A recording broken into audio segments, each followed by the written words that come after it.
Yay. Hola, buenas noches a todos. Después de mucho tiempo, otra vez estamos aquí con ustedes. Entonces, pues el día de hoy vamos a ver el estudio de Mateo 9 del 1 al 13. Y el día de hoy lo voy a hacer con mi mamá. Vamos a ver cómo nos vamos acomodando, ¿verdad? Acoplándonos, ajá. Así es. Pero pues vamos a comenzar con el estudio. ¿Se acuerdan que hemos estado viendo o estudiando Mateo? Y vamos en el capítulo 9 del versículo 1 al 13, que es lo que vamos a abarcar el día de hoy.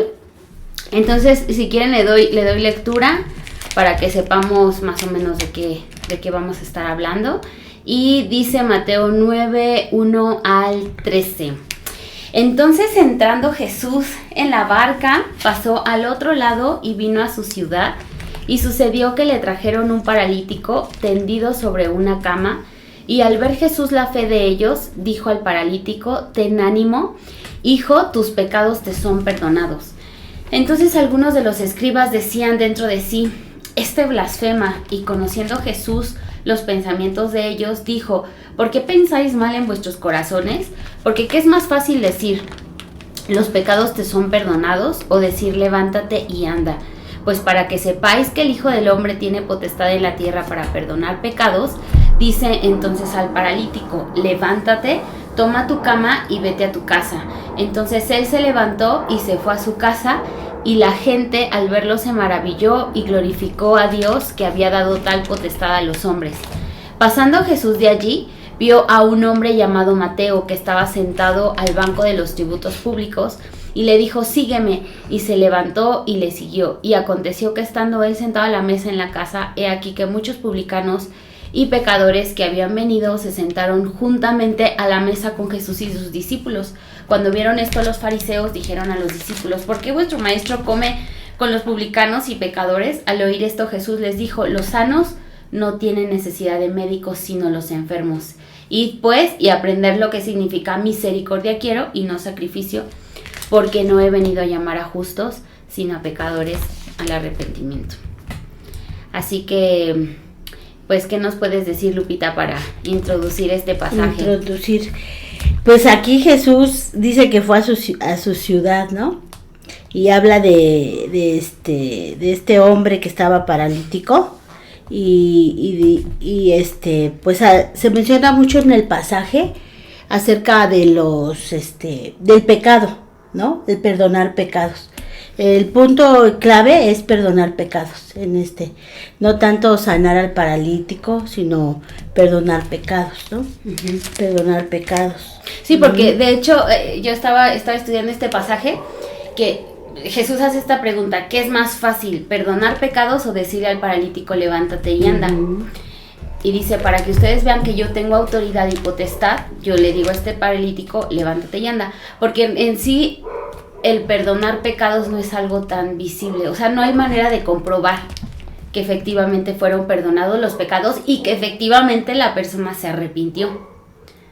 Pero decirle a ese paralítico: levántate y anda, sí era una manifestación evidente e innegable que los escribas no podían decir: no eres el Mesías, no eres el Cristo, no eres el Dios, el Mesías prometido, ¿no?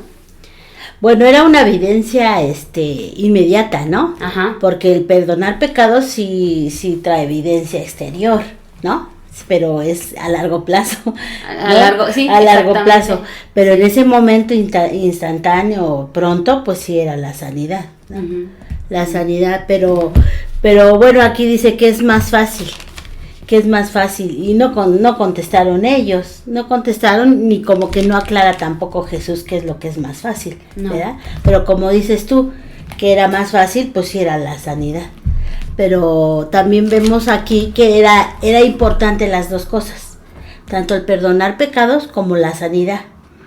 ¿Por qué? Porque cuando pues también, bueno, ahora si hemos con los estudios y todos que han hecho, las enfermedades también han venido por cuestiones de pues su forma de ser de las personas, ¿no? Y pues por lo regular, pues pecados, ¿no? Por decir, la amargura, pues es pecado, el enojo, pues es pecado. ¿Qué otra cosa podría ser? La ira. la falta de perdón, el miedo, la temor, angustia. te produce muchos problemas de salud, ¿no? Y aquí este hombre dice que pues estaba paralítico. Y bueno, viendo, traspasándolo algo como para nuestro tiempo, pues qué es lo que nos pueda paralizar, ¿no? O sea, porque estaba paralítico. Y hay cosas que nos paralizan, y lo que nos paraliza pues puede ser más pues el pecado, ¿no? El pecado es el que te paraliza, no te dejas desarrollarte como debes desarrollarte, o como Dios quisiera hacer con uno, ¿no? Uh-huh. Sí, porque al final Dios en su soberanía, en su poder, a unos sana y a otros no sana. Sin embargo, este hombre que era paralítico le dijo, tus pecados te son perdonados, levántate y anda. Hace poquito me encontré a una señora aquí en el Metrobús que estaba en silla de ruedas y tenía 2 hijos adolescentes.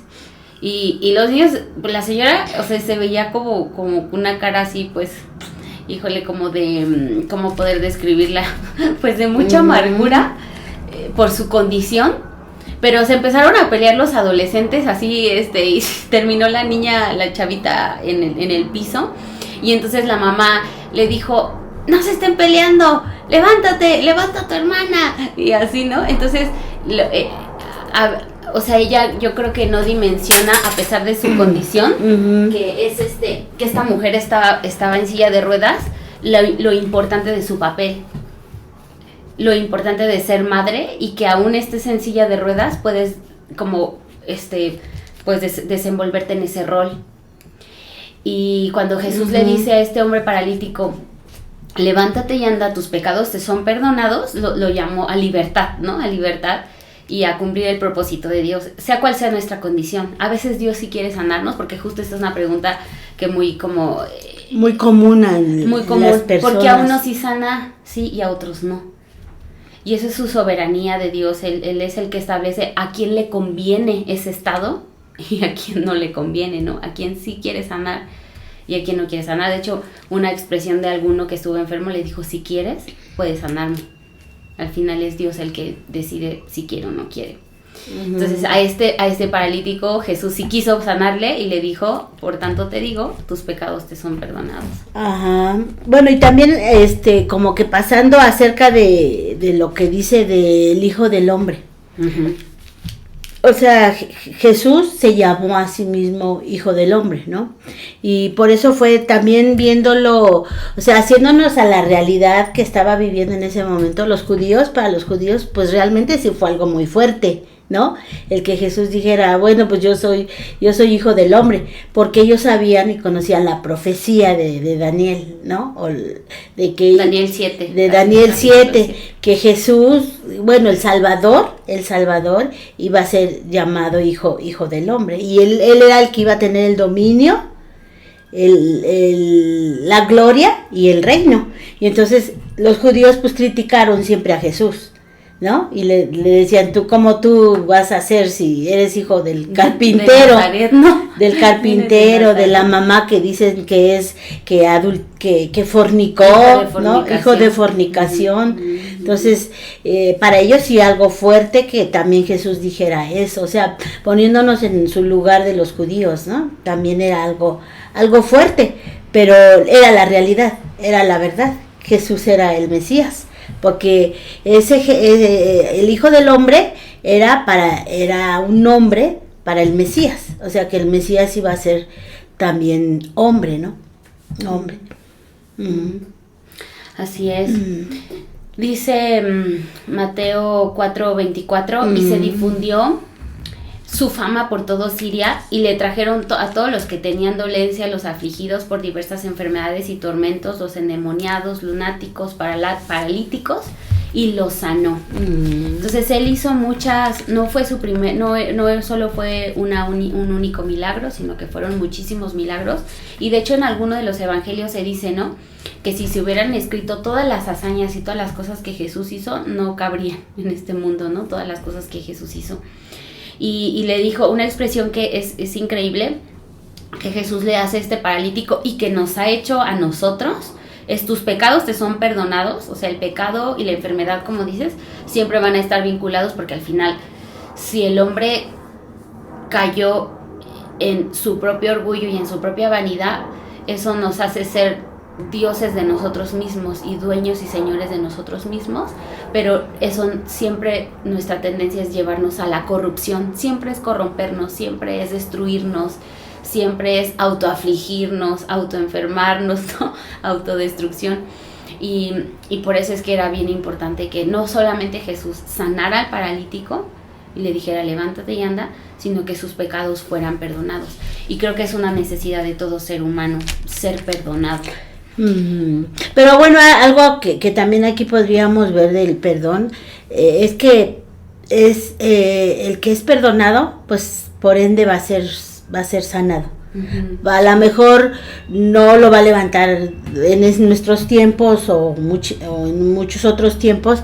A lo mejor a un paralítico tal vez no lo va a levantar, pero le va a dar un corazón diferente, ¿no? O a una persona que tiene cáncer, a lo mejor sí lo sana Dios, o a lo mejor no, y a lo mejor puede vivir con el cáncer, pero tiene otra actitud su corazón. Cuando el ser humano, las personas, decidimos que Dios nos perdone, ¿no? O sea, aceptamos el ser pecadores y su perdón, o sea, reconocer que somos pecadores y acercarnos a Él como ese pecador que soy, porque a eso vino. Porque a veces, ahorita más en nuestro tiempo, como tú decías anteriormente, la gente quiere ver milagros. Quieren ver que el cojo camine, que el ciego vea, ¿no? O que quieren el beneficio. Pero Jesús no vino a eso. O sea, porque como también cuando dice, puedes, si perdieres tu cuerpo, pero ganas tu alma, es lo más importante, ¿no? Salvar tu alma, que salvar tu cuerpo. Y la gente prefiere que el hijo o el esposo se sane a que se salve. O sea, yo prefiero verlo sanado. Tal vez, o sea, aunque abiertamente no lo decimos así, o no lo dicen las personas así, de decir yo prefiero ver a mi hijo sano que salvo, pero interiormente nuestras actitudes están reflejando eso, porque yo me aferro a que quiero ver a mi hijo, a mi esposo, a mi hermano, a mi mamá sanado y no perdonado. O sea, yo lo que quisiera ver era ver a mi hermano arrepentido, en mi caso personal, ¿no? Yo quisiera ver a mis hermanos arrepentidos, a mis sobrinos arrepentidos. A lo mejor tal vez que siguieran en una silla de ruedas, pero arrepentidos, ¿no? Entonces, pues eso es algo también que pensemos, ¿no? Que podamos pensar. Sí, porque al final el perdón de pecados nos hace libres. Siempre cuando estamos sin Dios, somos como miramos siempre hacia adentro, siempre a nosotros. Todo gira alrededor de nosotros, ¿no? De nuestro propósito, de nuestros deseos, de nuestros anhelos. Pero cuando somos perdonados de nuestros pecados, se rompe ese yugo, que como dice la Biblia, y nos da libertad para mirar otras opciones, para mirar otras cosas, para mirar otros caminos, ¿no? Que antes no habíamos visto. Se abren puertas que antes estaban cerradas. Y sobre todo, como dices, tenemos salvación del alma. Y bueno, yo puedo decir, en esto que estaba estudiando del perdón de pecados y viendo ese pasaje, yo decía, Dios, ¿de qué me perdonó? Cuando yo lo conocí, cuando llegó Jesús a mi vida, ¿de qué me perdonó? O sea, porque yo no era adúltera, ¿no? Yo no era fornicaria, no era mentirosa, ¿no? Pero ¿de qué me perdonó? ¿De qué me perdonó? Pues simplemente por ser humano soy pecadora y no solo, también me enojo, o a lo mejor llegué a criticar a algunas personas o desobedecí a mi mamá, y eso pues ya es pecado. Pero hasta preocuparme es pecado, ¿no? Porque a veces decimos, queremos el pecado, lo queremos encerrar los 10 mandamientos. En los 10 mandamientos o en el, eres adúltero, eres ratero, eres mentiroso, ¿no? Eres violador, pero a veces tan solo cosas tan sencillas, pero que son para Dios pecado. Y si nosotros nos comparáramos con ese Dios, que es un Dios santo, santo, entonces yo me sentiría, o cualquiera nos sentiríamos pues sucios. Y entonces eso es donde yo reconocemos ese pecado, y es lo que él quiere, ¿no? Eso es lo que él quería que los judíos reconocieran, o que este paralítico reconociera su pecado. Sí, y también, por ejemplo, otro aspecto del pecado es que muchas veces se nos hace un ídolo el pensar en el pecado. Por ejemplo, alguien que viene años luchando con la fornicación, con la pornografía, con el adulterio, con el robo, lo que sea. Y entonces escuchar el testimonio de un homosexual y pensaba, él ya se había convertido a Cristo y decía, yo quiero que las mujeres me gusten y que me dejen de gustar los hombres y que las mujeres me gusten. Y así estuvo durante 10 años hasta que reconoció que ese querer convertirse a lo natural, o sea, al uso natural que habla la Biblia, se le volvió un ídolo. O sea, ese pecado se le volvió un ídolo. Y entonces creo que la idea de conocer a Jesús, como dices, es entender su santidad, su grandeza, su belleza, y buscarle, adorarle, como dice David, inquirir en su santo templo, y como consecuencia tú te da como que en tus emociones, en tu alma, en tu espíritu, esa certeza y esa convicción de constantemente estarte arrepintiendo de muchos pecados, porque en realidad pecados cometemos todos los días de muchas maneras, y constantemente dice, ¿quiénes son estos que vienen en el Apocalipsis? ¿Quiénes son estos que vienen vestidos de blanco? Pues aquellos que han decidido lavarse con la sangre del Cordero. Pero es algo constante, o sea, es algo que tenemos que hacer todos los días, porque todos los días necesitamos perdón. Y en cuestión, bueno, seguimos con el pecado, porque dijimos que realmente se encierra en pecado. Y hay dos formas de luchar en nuestro interior, en las personas, en cuestión al pecado. Una, como dices, de que, como decíamos, de sentirnos pecadores y reconocer el pecado, ¿no? Y ponérselo ante Dios. Sí. Pero la otra es también el decir, sentirse bien pecador, de que decir, Dios no me puede perdonar este pecado, ¿no? O sea, son dos posiciones en donde Dios no me puede perdonar este pecado, ¿no? Entonces es donde debemos reaccionar, de que Dios dice, por eso dice, yo misericordia quiero, entiende bien, misericordia quiero y no sacrificio, ¿no? Sacrificio, sí. Sí, y lo menciona aquí adelante, misericordia quiero y no sacrificio. ¿Y qué